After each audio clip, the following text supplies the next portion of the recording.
Hello students, welcome back to online classes of Bright Academy Public School for class 7 subject Hindi literature. हमने पिछले दिनों कौन सा chapter पढ़ा था? स्वामी विवेकानंद। हमें अब इसका अभ्यास प्रश्न देखना था।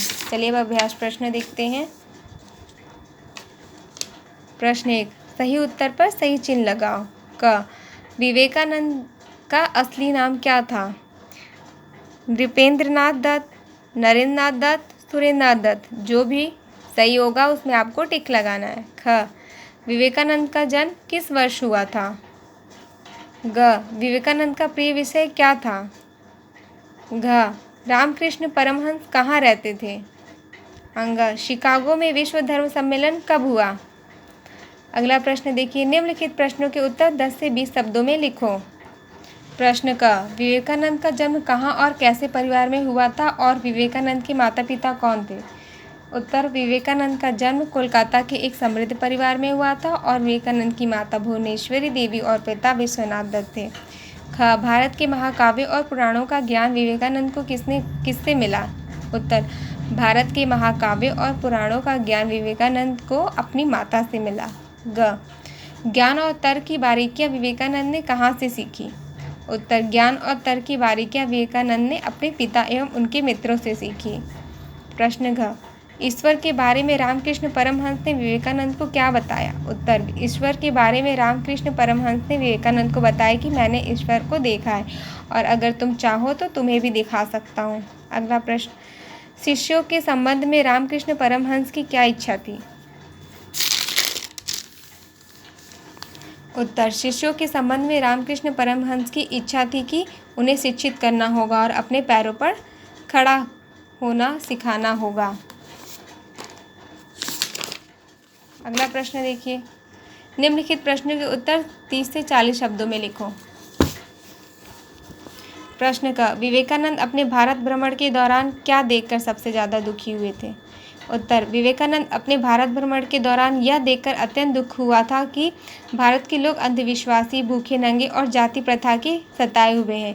भारत के शिक्षित लोग इस कठोर सत्य से अनजान हैं। ख, विवेकानंद की अपील का कुछ संपन्न लोगों पर क्या प्रभाव पड़ा? उत्तर, विवेकानंद की अपील का कुछ संपन्न लोगों पर यह प्रभाव पड़ा कि मैसूर और खेमी के महाराजा और तमिलनाडु के कुछ शिक्षित को छोड़कर किसी ने उनकी बातों पर ध्यान न दिया। ग, विवेकानंद अपने देशवासियों में कौन सी भावना जगाना चाहते थे? उत्तर, विवेकानंद अपने देशवासियों में बहुत सी भावनाएं जगाना चाहते थे। वे बोलते थे, हमें भारतीय होने पर गर्व होना चाहिए। वे चाहते थे कि वहाँ की अच्छाइयों को ग्रहण कर देश की उन्नति करें। प्रश्न अगला, विवेकानंद ने विदेश में हिंदू धर्म की धाक कैसे जमाई? उत्तर, विवेकानंद जी को विश्व धर्म सम्मेलन में शामिल होकर हिंदू धर्म की बातें बताने का उन्हें आग्रह मिला। उन्होंने अपना संबोधन देवी और सज्जनों से न शुरू करके मेरे प्यारे भाइयों और बहनों से आरंभ किया। उनके इस संबोधन से लोग बहुत खुश हुए। उन्होंने कहा, हिंदू धर्म संसार के सभी लोगों को अपनी परिवार मानता है। यही कारण है कि यहाँ सभी धर्मों के लोग साथ साथ रहते हैं। हिंदू सभी धर्मों का आदर करते हैं। इन्हीं सब बातों से स्वामी जी ने विदेश में हिंदू धर्म की धाक जमाई।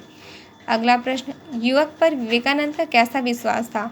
उत्तर, युवकों पर विवेकानंद का अपार विश्वास था। उन्होंने कहा, मैं नई पीढ़ी पर विश्वास करता हूँ। इन्हीं में से वे लोग निकलेंगे जो सारी समस्याओं का समाधान करेंगे। अगला प्रश्न देखिए, रिक्त स्थानों की पूर्ति करो। क, तमिलनाडु के डैश ने इस दिशा में प्रशंसनीय कार्य किया। ख, लोगों ने डैश का चश्मा पहन रखा है। ग, नरेंद्रनाथ धीरे धीरे डैश को अपना गुरु मानने लगे। घ, बहुत दुखी देश में व्याप्त डैश और कुछ लोगों के डैश से बहुत दुखी थे। अंग, लोग खड़े होकर डैश बजाने लगे। ये खाली स्थानों को आपको भरना है।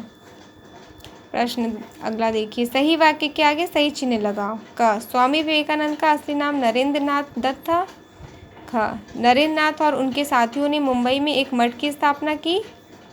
ग, स्वामी जी ने भारत की सोई आत्मा को जगाया। घ, स्वामी विवेकानंद का प्रिय विषय रसायन शास्त्र था। अंग, स्वामी जी के लक्ष्य के लिए साधनों की पवित्रता का बल देते थे। बच्चों, प्रश्न, रिक्त स्थानों की पूर्ति करो। सही वाक्य के आगे सही चिन्ह लगाओ। निम्नलिखित प्रश्नों के उत्तर दो। आपको अपने होमवर्क कॉपी में करना है। सबसे पहले डेट डालिएगा, होमवर्क लिखिएगा और चैप्टर का नाम लिखिएगा। अपना होमवर्क साफ सुथरे अक्षर में कीजिएगा और सही उत्तर पर सही चिन्ह लगाओ। शब्दार्थ आपकी बुक में ही रहेंगे।